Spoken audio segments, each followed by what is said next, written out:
ஆண்டவராகிய இயேசு கிறிஸ்துவின் நாமத்தில் காலை வாழ்த்துக்கள். இன்றைய மன்னா, சகல ஜனங்களிலும் நீங்கள் திரட்சியான ஜனம் என்று கர்த்தர் உங்கள் பேரில் அன்பு வைத்து உங்களை தெரிந்து கொள்ளவில்லை. நீங்கள் சகல ஜனங்களிலும் கொஞ்சமாயிருந்தீர்கள். உபாகமம் 7:7. பாருங்க, இங்கே ஆண்டவர் திட்டமும் தெளிவுமா சொல்கிறாரு. நீங்கள் ரொம்ப திரட்சியான ஜனங்கள், அதாவது பெரிய ஜனக்கூட்டம், பெருகின ஜனக்கூட்டம்.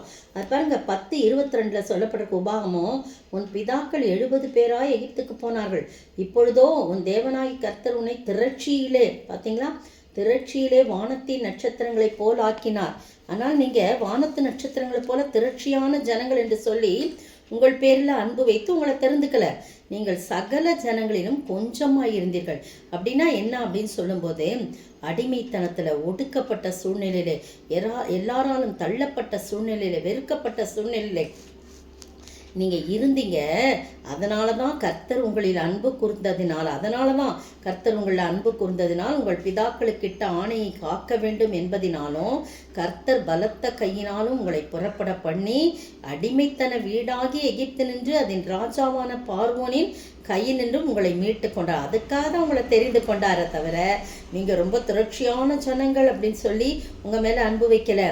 நீங்கள் கொஞ்ச ஜனமா, சிறுமைப்பட்ட ஜனங்களா நீங்கள் காணப்படுறீங்க. பார்த்தீங்களா, இஸ்ரவேலர் ரொம்ப சிறுமைப்படுத்தப்படுறாங்க, ஒடுக்கப்பட்ட மக்களாய் காணப்படுறாங்க.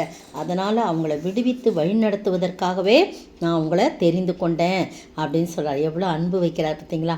இந்த உலகம் நல்ல புகழும், ஆடம்பரமும், நல்ல வசதியும், நல்ல கல்வியும் எல்லாம் இருந்தால் தான் நம்மளை என்ன பண்ணுவாங்க, செலக்ட் பண்ணுவாங்கல்ல.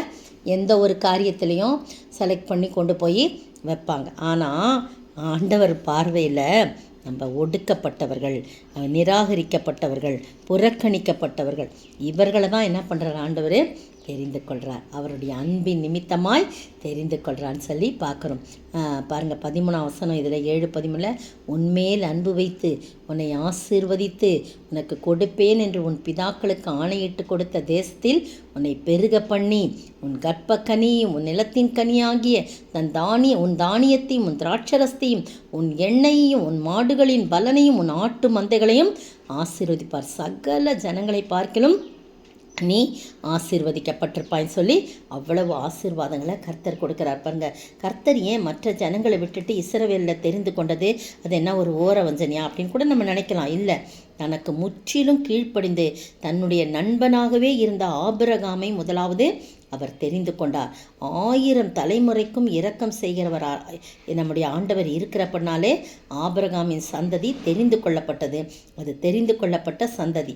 அது மட்டும் இல்லை, உலகமெங்கும் பல தெய்வ வணக்கம் இருந்த காலத்தில் ஒரே மெய்யான தேவனாகிய நம்முடைய ஆண்டவரை வழிபட்டார்கள். அவங்க வேறு எந்த தெய்வ வணக்கமும் செய்யலை. ஒரே மெய்யான தேவனாகிய அவரை வழிபட்ட ஒரே இனமாக இஸ்ரவேலர் அன்றைய நாட்களில் இருந்து வந்தாங்க. 33 கோடி தேவர்களை கொண்டிருந்த மக்களை நம்ம ஆண்டவர் தெரிந்து கொண்டிருந்தா, அத்தெய்வங்களோடு சேர்ந்து அதில் ஒன்று அப்படி ஒன்றோட ஒன்று அப்படின்னு சொல்லி அப்படி தான் வச்சுருப்பாங்களே தவிர நம்முடைய ஆண்டவருக்கு தனி வழிபாடு, அவர்தான் மெய்யான தேவன் என்பதை அவர்கள் உணர்ந்திருக்க மாட்டார். எனவே தான் இஸ்ரவேல் ஜனங்களை தெரிந்து கொண்டார். மேலும் அவர்கள் ஒடுக்கப்பட்ட மக்களாக இருந்தபடினால, நசுக்கப்பட்ட மக்களாக இருந்தபடினால அவர்களை தெரிந்து கொண்டார். அதுதான் கொஞ்சம் ஜனன்றது. நீங்கள் சகல ஜனங்களிலும் கொஞ்சமாக இருந்திருப்பது, இதுதான் என்னுடைய அர்த்தம். இந்த அருமையான வேளையிலே நீங்களும் நானும் ஒடுக்கப்பட்டு நொறுக்கப்பட்டு நசுக்கப்பட்டு காணப்படுறோமா, உங்களை என்னை இந்த ஆண்டவர் தெரிந்து கொள்கிறார். தெரிந்து கொண்டு என்ன பண்ணுறாரு, 13-14 வசனங்களின்படி அருமையாக நம்மளை ஆசீர்வத்து உயர்த்துகிறார். எனவே அந்த ஆண்டவருடைய பலத்த கரத்துக்குள் நாம் அடங்கியிருக்க நம்மை ஒப்படைப்போமா, ஜெபிப்போம். அன்பினாலே என்னை தேடினீரே, அருமையா என்னை ரட்சித்தீரே, எனக்கு முன் என்னை நேசித்தீரே, எதனை உமக்கே ஏறெடுப்பேன். எனக்கு முன் என்னை நேசித்தீரே, எதனை உமக்கே ஏறெடுப்பேன். அல்லேலூயா அல்லேலூயா அல்லேலூயா என பாடிடுவேன், ஆனந்தமாய் முன்னேறிடுவேன். சோத்தரிக்கிற ஆண்டவரே, துதிக்கிற ராஜா, எனக்கு முன் என்னை நேசித்தீரே, உடைய அன்பினாலே என்னை அரவணைத்தீரே. அப்பா, நீ சொன்னீர் ஆண்டவரே, நீங்கள் ரொம்ப திரட்சியான ஜனங்கள் என்று சொல்லி உண்மையில் அன்பு வைத்து உன்னை தெரிந்து கொள்ள நீங்கள் கொஞ்சமாக இருக்கிறீங்க, அதனால தான் நான் தெரிந்து கொண்டேன்னு சொல்கிறீங்களே. எவ்வளோ அன்புள்ள ஆண்டவரே, அற்பரும் பாவிகளும் குப்பையும் நீசருமாக இருந்த எங்களை உலகம் ஒதுக்கலாம் ஆண்டவரே, உலகம் எங்களை வெறுக்கலாம், நசுக்கலாம் ஆண்டவரே, நாங்கள் தள்ளப்பட்டவர்களாய் காணப்படலாம். நம்முடைய பார்வையில் எங்களை தான் நீர் பெரிதாக நினைத்த ஆண்டவரே, தகப்பனை எங்களை தெரிந்து கொண்டிருக்கிறீர், அதற்காய் ஸ்தோத்திர ஆண்டவரே. நாங்கள் உமக்கேற்ற பாத்திரவான்களாக நடந்து கடைசி வரைக்கும் உண்மையிலே நிலைத்திருந்த ஆண்டவரே, நீர் கொடுக்கின்ற ஆசீர்வாதத்தை நாங்கள் பெற்று வாழ நீர் கிருபை செய்ய வேண்டும் என்று கர்த்தரும் மீட்பரும் ராஜாவுமாகிய இயேசு கிறிஸ்துவின் விலையேற பெற்ற நாமத்தில் ஜெபிக்கிறேன் பிதாவே, ஆமேன். நேற்றைய பதில், நியாயப்பிரமாணம் கோபாக்கினையை உண்டாக்குகிறது, நியாயப்பிரமாணம் இல்லாவிட்டால் மீறுதலும் இல்லை. ரோமர் 4:15.